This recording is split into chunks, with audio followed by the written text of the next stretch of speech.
Hey everybody, welcome to another late Thursday video. I apologize. I don't know where my head's been. The past 4 months is just like I'm always like a day behind everything, and people are starting to notice. Anyway, good morning. This is not cheap advertising, but I actually like this mug. I've washed it a bunch of times in the dishwasher, and it's not rubbing off, which is a good sign. So anyway, hey, listen, today's video, my one day late Thursday video, is about history. And I've been thinking about this lately, in part because I'm teaching a course at Eastern on Torah, which is a lot of fun. I love teaching that course. But the question of history always comes up. What happened? Did it happen? How do we know what happened? All these kinds of things. And there's a concept that is used that I think is very helpful in talking about the Bible and history. Because it is sort of a perennial challenge for us, as we read this stuff, and some things we don't even want to have happened, like slaughtering and things like that. But what is the Bible from a historical point of view? And the term that is used a lot among biblical scholars, and even I shouldn't say that, but also among some evangelical scholars are comfortable with this as well. The concept is mythicized history, which means something as a historical kernel or historical core.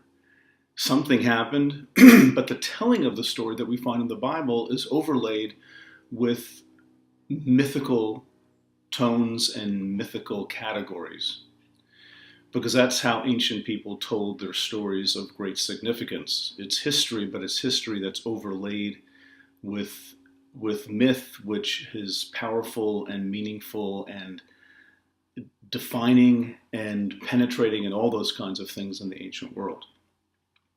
Now, mythicized history is not the same thing as historicized myth. It's the exact opposite.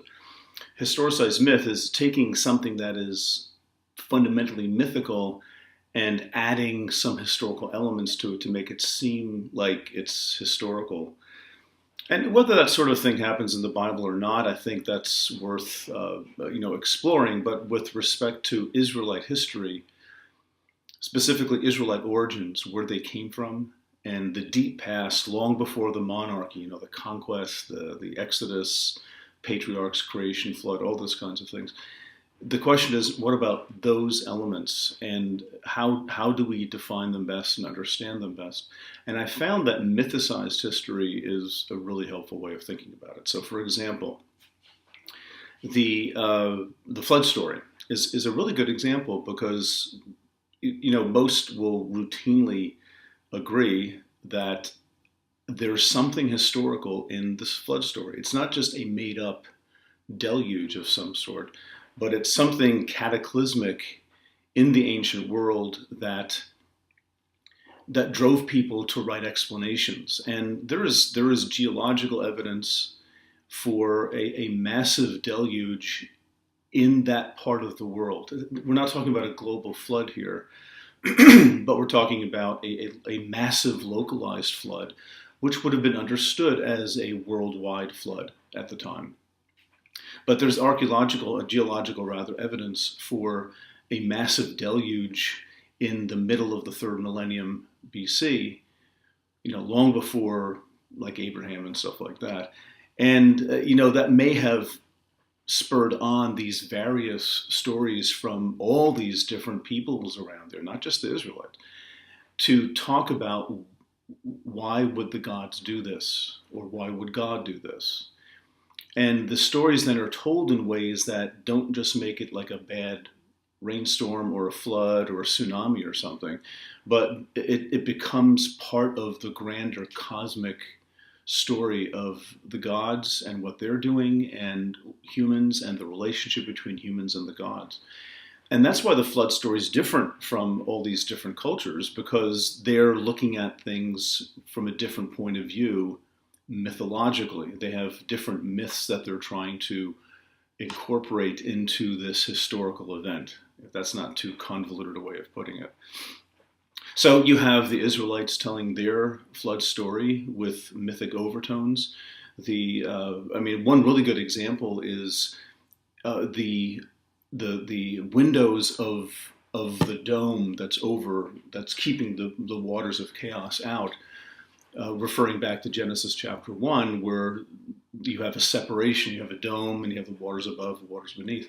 In chapter 7, in the middle of the flood story, the windows of the heavens open up, releasing those chaos waters, which is to say, to press reset on creation. You're sort of starting over again. So the flood was understood to be an act of recreation. Not just a really bad rainstorm, but something God did to undo the order that God had created in chapter 1. Now you have chaos again. And so when the waters recede and the dry land appears again, you have a recreation event. And so Noah becomes a new Adam figure. That's one example. Another example is the Exodus story, because here too, right in the crossing of the Red Sea or Sea of Reeds, you have the waters again separating, like they do in Genesis 1, and dry land appears. This is in chapter 14, and the Israelites walk safely across it. And then the Egyptians get drowned because the waters come, again, just like the flood story, they come crashing down on the Egyptians. So Israel's birth as a nation, so to speak, is an event of God creating a new people with Moses as sort of an Adam figure. And it's not just a story of release of slavery, but it's connected to cosmic and primordial events. See, that's what makes it a mythic retelling. And there is probably, I think there is an authentic historical kernel in this. I think the Exodus story is mythicized history. The story is told with mythic overtones because that's how you tell stories like that. But it's rooted in something, and most scholars, except for maybe a minority of scholars who are extremely skeptical, probably more so than they need to be, but most will say that there is something historically behind the biblical Exodus story. It's not the way the Bible tells the story, because that's a mythicized rendering of historical events. But the thought that people would tell their story voluntarily, creating a notion of, we came from slaves. That's our origins. It's unlikely. That this doesn't make a lot of sense that you'd make up something like that. And there are other echoes in the Exodus story that sound very Egyptian. Some of the names are Egyptian. Moses is an Egyptian name. Aaron is an Egyptian name. Phineas is an Egyptian name. There are Egyptian echoes in the story that suggest a verisimilitude of history, something that really looks like something historical is going on there. Now, if we were sitting there with a video camera, that old thing, what would we see at the Exodus? I have no earthly idea. But something happened. But the story that we have is delivered to us already highly mythologized, which means highly theologized. Right? It's an interpretation of events to say something about their faith in God and what it means to be the people of God at the time. And the plague stories are the same way. The plague stories are battle scenes between. It's not just gnats or flies or cows getting boils or whatever, but it's a battle between the God of Israel, Yahweh, and the gods of the Egyptian pantheon. And I've written about this in a few places, and fast forward if this bores you, but for example, the Nile god Hapi is doing battle with Yahweh in the first plague, and Yahweh wins. The Nile turns to blood; it's unusable, but then Yahweh turns it back to water, so he can destroy and create. The plague of frogs, which is the second plague. You have here the Nile deity, the Egyptian deity Heket, who is depicted as a frog, and this is the fertility goddess. So it's a clear attempt at depicting the power of Yahweh over the Nile and over fertility. Not the Egyptian gods, but the Israelite God. Now, what happened historically, if you had a camera there? Good question. How much of this is exaggerated? How much of this is mythic? How much is historical? That is the question that people ask, and I can't answer that. But it does seem very clear to me that this story of the plagues is likewise told with a mythological overlay where you have, yet again, a battle of deities and which one is going to win. And that's a common ancient Near Eastern theme. And in the plague stories, Yahweh wins easily every time. And at the end, he makes the sun dark. He blots it out. Well, that's the sun god Ra, the high god, who's the patron god of Pharaoh, and has control over death, and not the god Anubis or Osiris, whichever one it was at the time. This time in history. But again, you have Yahweh has control over death. He has control over sun and light. And those are all just echoing of creation themes and of these epic cosmic battles between the gods. And even, Yahweh even says in Exodus 12:12 that he's passing judgment on all the gods of Egypt. It's pretty clear what's going on in the Exodus story. In fact, I think we miss a lot of its theology if we don't sort of embrace that. But anyway, the point is that, mythicized history is a way of acknowledging that, there's a historical basis for things in the Old Testament, even if the biblical story itself is not what we would call historical. It's told in the way that people would have told stories back then. Now, what else does this apply to? Good question. I don't think it applies to the conquest story, which I don't think is, again, historical fully in the way the Bible tells it, but there are probably historical elements and kernels and echoes and memories there of battles. But the wide sweeping genocide is not a historical account. I don't think it's mythic. I think it's more what scholars will call legendary. It's an exaggeration of the past for whatever reason. Likewise, the patriarchs in Genesis, is there a mythic element there? I don't think.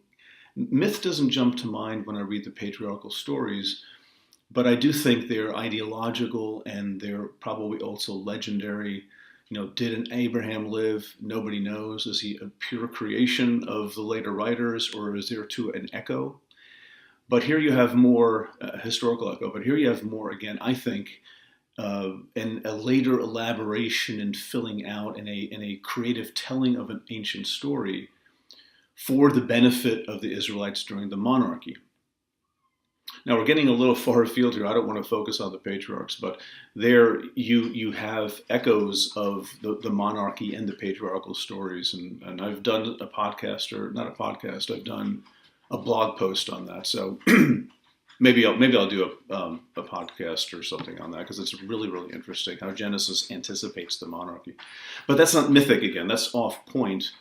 For us, these ancient beginnings of the Israelites, and including things like the flood and the release from Egyptian slavery, I think mythicized history is a really good, helpful category for letting us sort of appreciate the way the story is told, but also acknowledging, listen, there's got to be something in the background here. It's not just a story made up in the post-exilic period or something like that. That's extremely unlikely and probably not even worthy of serious consideration.